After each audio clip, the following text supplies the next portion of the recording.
Assalamualaikum guys, today we will discuss our first class that about is English grammar course. Today we will discuss our first lecture about the table of pronoun. What is the meaning of pronoun? A word that is used in the place of noun that means the pronoun. ऐसा word जो noun की जगह पर इस्तेमाल हो वो हमारा pronoun होता है. It's very important part of our English grammar course. Okay guys, जैसे फॉर एग्ज़ाम्पल मैं आपको एक छोटी सी मिसाल दूं. जैसे एक वर्ड अहमद यूज़ होता है तो अहमद की जगह अहमद एक नाउन है. ओके, तो अहमद की जगह पे अगर हम कोई वर्ड यूज़ करेंगे तो वो हमारा ही यूज़ होगा जो कि एक प्रोनाउन की टेबल में शामिल है. ये तमाम all the words are included in this page are known as pronouns. Okay, pronoun की 3 कैटेगरीज होती हैं. They are 3 categories of a pronoun. आप देखते होंगे कि मैं पहले उर्दू में थोड़ा बहुत डिस्कस करती हूँ, साथ ही उसको इंग्लिश में ट्रांसलेट करती हूँ ताकि जो उर्दू समझने वाले बच्चे हैं वो उर्दू को समझ सकें और साथ में इंग्लिश की भी प्रैक्टिस हो सके. तो बेटा आपका छोटे ही लेवल से इंग्लिश को सीखना बोलना बहुत ज़रूरी है, बहुत कंपलसरी है, so that you have get more and more confidence in your self so that you can achieve more and more goals in your life. So good wish all the students. Now we will start our lecture. Okay, let's start. इसकी 3 categories होती हैं. Nominative है, possessive है और objective है. Nominative में आपका जो है वो सारी फर्स्ट वर्ड्स आएंगे जो कि एज अ सब्जेक्ट के तौर पर फ़िक्रे में यूज़ होते हैं, और ऑब्जेक्टिव में सारे वो वर्ड्स आएंगे जो एज अ ऑब्जेक्ट फ़िक्रे में यूज़ होते हैं. और पोजेसिव का मतलब होता है मलकियती, जो आपकी मलकियत को शो करे, जैसे मेरा घर, मेरी कलम, मेरा पेन, ये सब चीज़ें. ओके स्टूडेंट्स, तो इसमें फर्स्ट पर्सन प्रोनाउन है, सेकंड पर्सन प्रोनाउन है, third person pronoun. First person वो होता है जिसमें आप खुद शामिल हैं.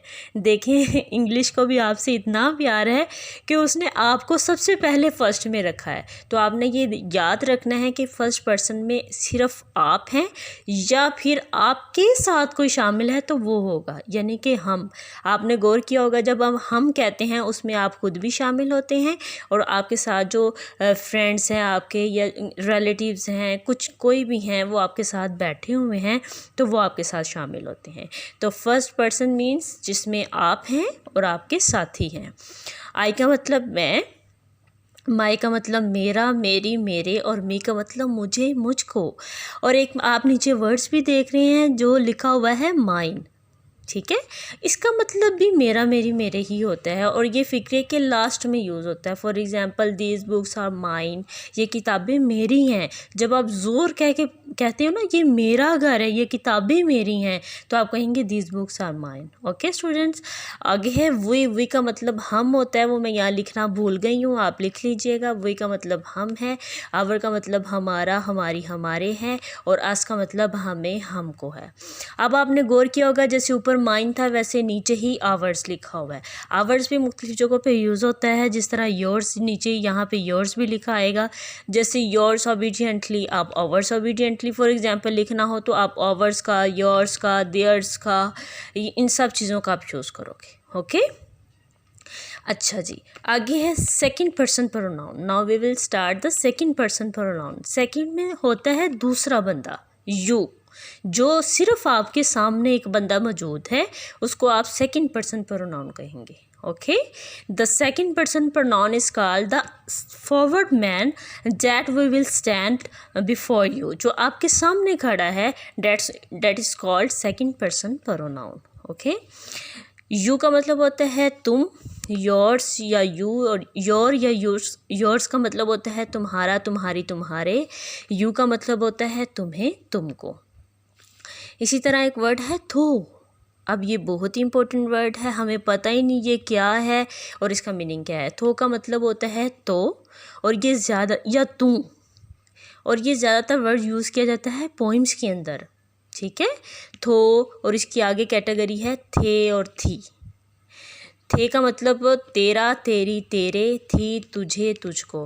क्योंकि जो पोइम्स होती हैं ना इसमें थोड़ा अदब का तकाजा शायद नहीं होता है.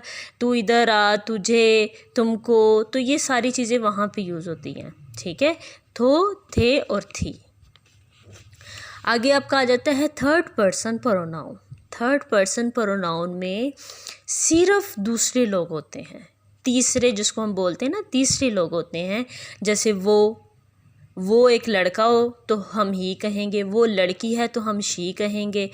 उसके अलावा वो या ये कोई बेजान चीज़ है उस या जानवर है तो उसके लिए हम इट कहेंगे।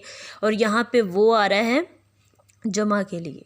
इसमें आप खुद नहीं, आपने गौर करना है। इसमें आप नहीं होंगे, दूसरे लोग होंगे। दूसरा एक लोग होगा, अगर वो लड़का है तो ही, अगर वो लड़की है तो शी, और अगर वो ज़्यादा हैं, मिक्स हैं, लड़के भी हैं लड़कियां भी हैं, सब हैं, तो हम दे कहेंगे। ओके। और कौन, जो जिसका मतलब हु होता है, जिसके बारे में आपको पता नहीं होता, तो उसकी इंग्लिश है हु। ओके स्टूडेंट्स, तो कौन दरवाज़ा खटखटाता है, who Knox at the door. आगे इसकी भी टाइप्स हैं। ही की आगे हिज है और हिम है। हिज का मतलब उसका, उसकी, उसके, और हिम का मतलब उसे, उसको। शी का मतलब वो। हर का मतलब उसका, उसकी, उसके, और हर उसे, उसको।